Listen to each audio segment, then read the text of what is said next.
Eh bonjour mon ami, ça va? Moi je fais des petites vidéos YouTube, tu connais YouTube? Donc je vais un petit peu dans la rue filmer les jeunes. Tu es jeune? Malgré qu'il pleut, je prends la peine d'aller vous voir. C'est pour parler d'un sujet, parce que tu sais qu'un jour ou l'autre on va mourir. D'un sujet qu'un jour ou l'autre on allait mourir. Est-ce que tu le savais toi? Tu savais pas que tu allais mourir? Ah mais maintenant tu sais. Donc qu'est-ce qui se passe après pour toi? Est-ce que ça s'arrête ou ça continue? Ça s'arrête. Ça s'arrête. Tu n'es pas croyant, tu crois pas en Dieu? Tu crois en Dieu? Tu es quoi, musulman ou chrétien? Chrétien comme moi. Alors, pour toi, est-ce qu'un chrétien, ça continue la vie pour lui ou ça s'arrête à ton avis? Dès qu'il est mort, ça s'arrête. D'accord, mais ton âme, elle va où elle? Parce que l'âme est éternelle. Ça va, tu vas bien? Ouais, là, je suis dégoûté. Il y a tout Attends-moi là, j'arrive, je discute avec le monsieur, j'arrive. pas directement la poussière, ça redevient la poussière. Oui. Et puis après, l'esprit, ça allait directement vers Dieu. Bien sûr. Alors, tu sais qu'on sera jugé quand même par rapport au bien ou au mal qu'on aura commis sur terre. Comment est-ce que tu sais, toi, aux yeux de Dieu, si tu fais du bien ou si tu fais du mal? C'est à travers les livres sacrés. Ouais? Attends, je me mets là pour la pluie.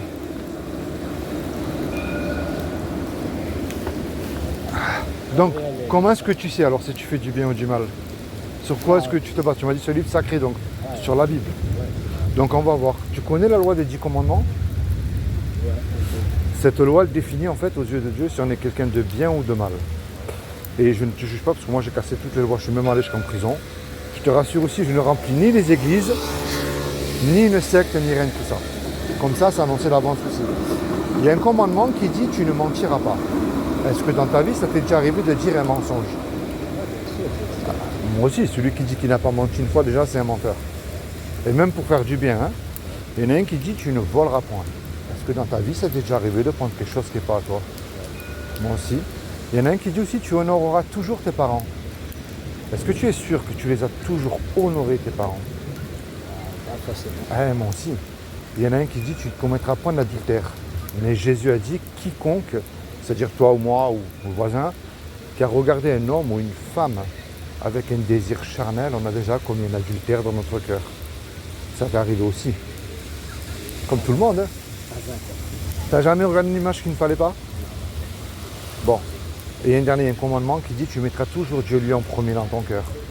Est-ce que tu le mets tous les jours en premier, lui, dans ton cœur? Bon, ça dépend des circonstances. Eh oui, je sais. Donc regarde, si Dieu est juste, et il est juste, s'il te juge là tout de suite, face à cette loi que tu as admis, que tu as cassée, est-ce qu'à ses yeux tu es innocent ou coupable d'après toi? Eh bien on est coupable.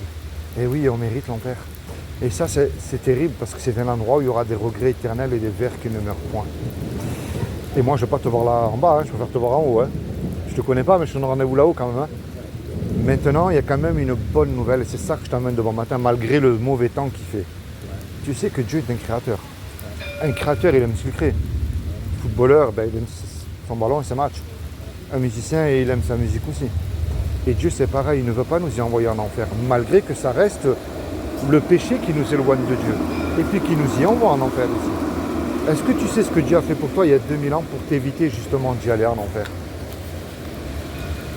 Non, on a parlé de la venue de Jésus. Eh ouais, c'est ce qu'il a fait pour toi il y a 2000 ans. Pour t'éviter d'aller en enfer, eh bien Dieu s'est habillé de ce corps, il a pris une forme humaine qui est Jésus le Christ. Et puis il a dit, quiconque croit que Jésus est le Fils de Dieu, qu'il est ressuscité du royaume des morts le troisième jour, il aura la vie éternelle à mes côtés. Tu vois, il n'a pas dit d'aller allumer des cierges, de suivre un pape, de faire des croisades ou des études de théologie. Il a dit de croire. Mais encore une fois, tu sais que le problème de croire, ça ne suffit pas. Hein, parce que les démons aussi, ils y croient. Et eux, ils tremblent. On va dire de ce côté-là, ça reste quand même beaucoup plus humble que nous. Moi, le but de ma démarche envers toi, je ne remplis pas les bancs des églises. Si tu y vas, je ne critique pas, mais c'est pas mon but à moi ça. Mon but c'est que tout seul, tu te repens de tes péchés avec foi et que tu te tournes vers Dieu et que tu lui dis tout ce qu'il y a dans ton cœur. On ne se connaît pas mais tu as peut-être subi toi des injustices que je n'ai pas subies moi. Tu as eu des tristesses aussi que je n'ai pas eues et puis tu as eu des joies aussi que je n'ai pas eues. Parce que tu le veux ou pas, un jour ou l'autre on va mourir. Et ça c'est sûr. Et Même le milliardaire ne peut pas l'acheter la mort. Mais le grand problème, est-ce que je suis réellement réconcilié avec Dieu? Est-ce que je suis sûr de mon salut? Parce que c'est un endroit où c'est éternel là.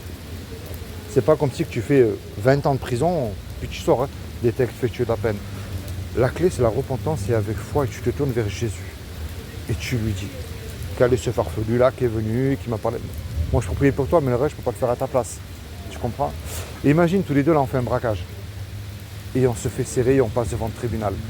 Puis le juge il nous dit à tous les deux, je vous laisse le choix, vous me donnez une caution de 15 000 €, vous partez tous les deux 20 ans en prison. Toi et moi on n'a pas l'argent parce qu'on vient de se faire serrer. Et on ne peut pas revenir en arrière et effacer le mal qu'on a fait. Et on ne peut pas dire au juge, monsieur le juge, vous êtes bon miséricordieux, sur la vie de ma mère, je recommence plus, laissez-moi partir. Ça marche pas ça. Si c'est un bon juge, il va dire vous me payez la caution, vous partez en prison. On se regarde tous les deux, on ne sait plus quoi faire. Et puis tout à coup, il rentre dans la salle du tribunal un homme qu'on ne connaît pas. Et cet homme-là, par amour pour nous, décide de payer la caution. Le juge, il est satisfait, lui, il nous libère, parce que la caution elle a été payée. Mais maintenant, cet homme-là, il se présente en retour devant toi. Imagine-toi le film là tout de suite. Qu'est-ce que tu vas lui dire à cet homme-là?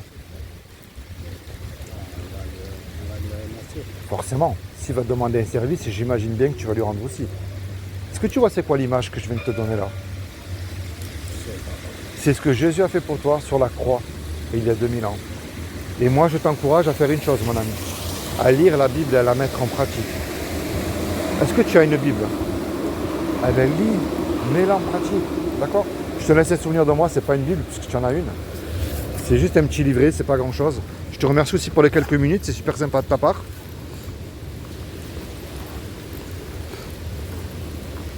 Tiens, ça c'est à toi, ça s'appelle le saut. Et ma dernière question, est-ce que tu sauterais d'un avion sans parachute et en plein vol? Moi non plus, même pas avec un parachute. Et on se connaît pas, toi et moi.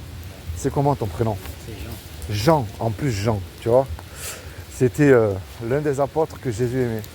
Et Jean, tu vois, moi c'est Philippe, on se connaît pas, mais un jour ou l'autre, on va faire le grand saut dans la mort. Et est-ce que Jésus ne serait pas ton parachute qui te garantit dès aujourd'hui que si tu places ta foi en lui et ta confiance en lui aussi, et que tu décides de le suivre et sincèrement, et t'accordes de vivre avec lui et ce pour l'éternité. D'accord? Sois béni Jean, ainsi que toute ta famille. Hein? Et lis la Bible. Allez, merci, bonne journée.